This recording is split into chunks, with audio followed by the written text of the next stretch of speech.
大家好，我是电脑王阿达。在影片开始前请大家先为这个影片按个赞，这对我来说相当重要，谢谢大家。以往说起运动相机，一般来说会先想到 GoPro。不过呢 ，GoPro 它祖传的容易热当跟几摇高式的缓慢更新也导致它现在早就被市面上其他品牌的运动相机慢慢的追赶超越了。那其中比较受欢迎的大概就是像 DJI 或我现在比较常用的 Insta360。那看我桌上这些产品就知道，通通都是 Insta360 旗下的产品，有能够拍全景的 X4， 拇指相机的 Go 3S， 还有旗舰的运动相机 S Pro。老实说能够一直在运动摄影这个领域不断的推陈出新，我个人是相当佩服 Insta360 这个品牌。因为每次当你觉得运动相机大概就这样子了吧，结果Insta360过一阵子就会为消费者又带来一个全新功能跟新玩法的一个新硬体，这点真的是相当厉害。那这次Insta360又推出新品了，就是这台再度进化旗舰运动相机 S Pro 2。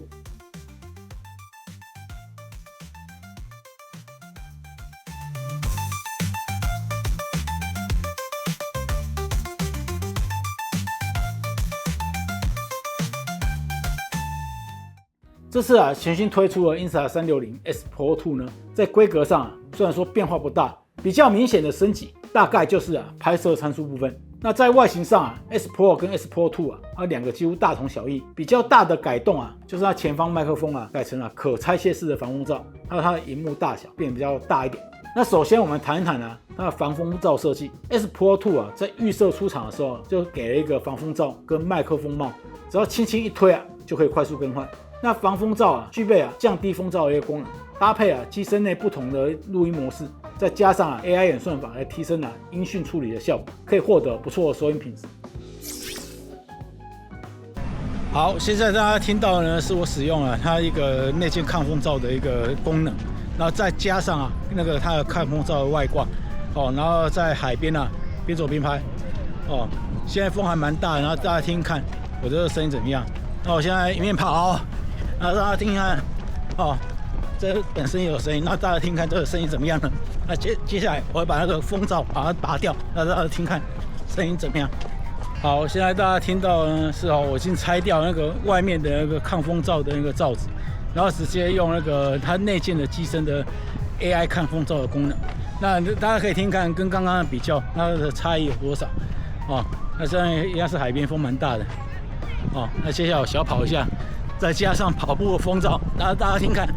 跟刚刚的哪个声音比起来效果比较好？那顺便看一下防震效果。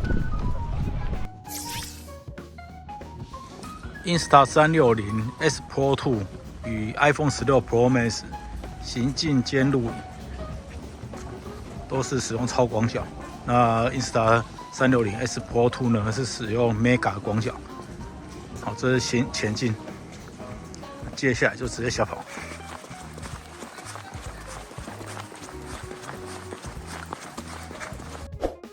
另外一个麦克风帽，这是水下摄影的时候使用的。这次 S Pro 2呢，它的防水深度可以到12米，再加上它新增一个水下拍摄模式，大家可以看看这一段实机录制的一个效果。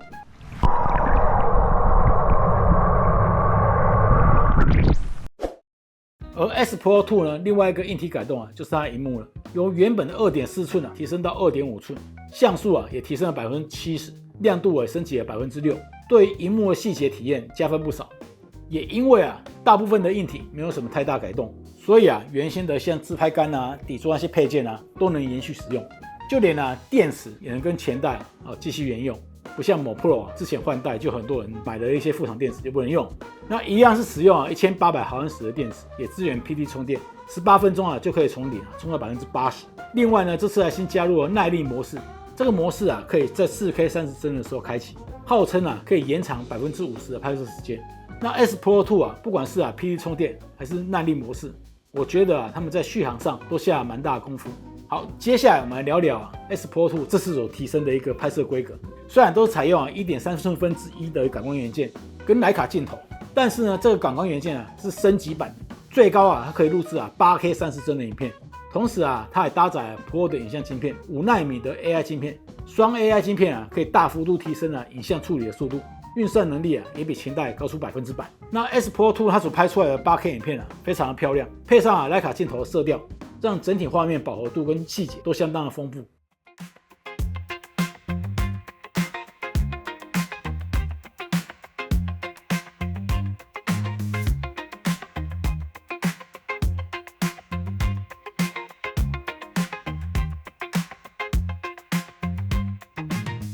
不过目前拍摄 8K 影片的限制始终都是那些问题，就是你必须在晴朗的天气下拍会最好。也因为它是属于高耗能的方式来拍摄，所以你不太适合拿来拍运动，它比较适合拍静态风景，然后在街头漫步、空景等这些 B roll都很好用。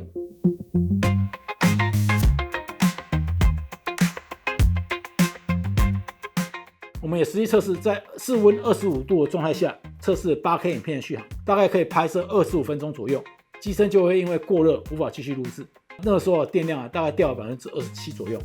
如果是平常时一段一段的拍我觉得 8K 影片其实也相当够日常使用那这次的 S Pro 2呢，让我觉得最有感的升级还不是 8K 30帧，而是提升到 4K 60帧的运动 HDR 跟 Pure Video 模式。那上一代的 S Pro 运动 HDR 跟 Pure Video 模式呢，它最多只能拍 4K 30帧。对于那些专门拍摄高通话范围跟要求影片流畅度的创作者来说，是显著有所不足的。但是这一代 S Pro 2呢，也算是改进了这个痛点，将这两个模式都提升到 4K 60帧。以运动 HDR 来说，在一些高反差对比的环境下，搭配 S Pro 2这次所升级的 3.5 级的动态范围，它拍摄画面可以拥有更多的细节，同时还保有影片的流畅度。那另外一个Pure Video 模式在上一代S Pro 我就说过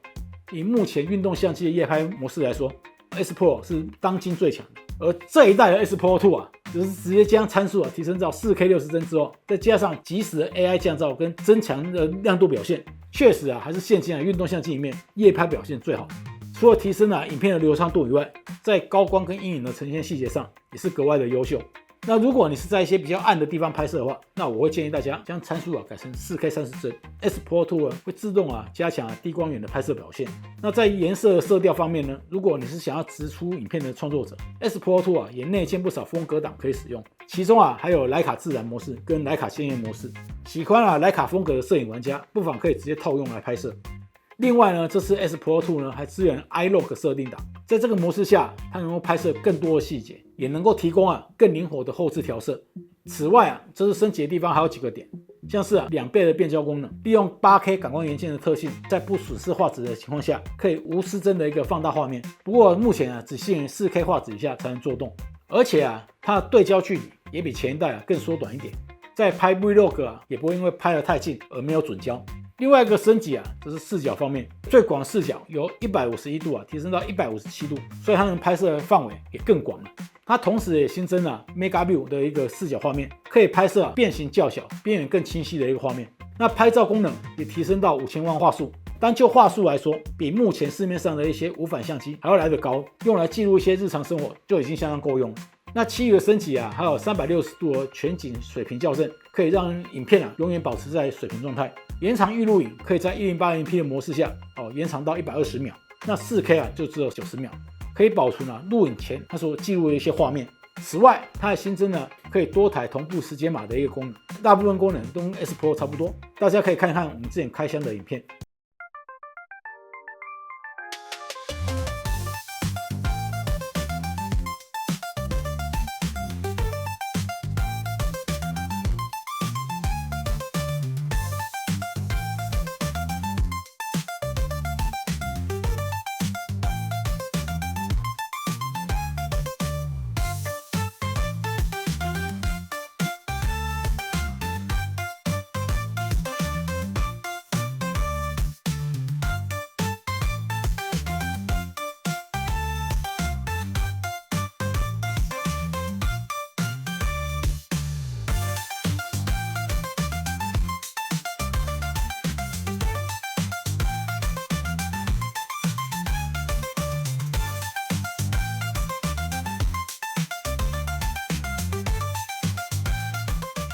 总结来说如果你是 S Pro 的使用者，阿达觉得这一代你不一定要升级 S Pro 2。虽然说 S Pro 2保留前代的优点，那麦克风跟画质也进行了升级，但升级的幅度我觉得还好。如果是你一般来使用的话，我觉得就体感上你会觉得没有那么的明显。但是呢，如果你是之前是使用其他品牌，然后你经常拍一些像运动啊、水下摄影啊，或骑机车啊、骑马之类的运动 HD 啊，跟 Pure Video 的模式啊，在 4K 60帧的提升啊，还是相当有感的。再加上动态范围也提升了几个档次，在拍摄运动跟风景时就相当实用。升级的 8K 画质虽然能够带来更好的拍摄画面，但是绝大部分只能在白天使用。但对于想要接触运动相机的新手来说，Insta360S Pro 2无疑就是一款相当全能的选择，绝对是旗舰级运动相机的首选之一，也推荐给大家参考。我是电脑王阿达，如果喜欢这段影片记得帮我按赞、订阅与开小铃铛。我们下次影片见，拜拜。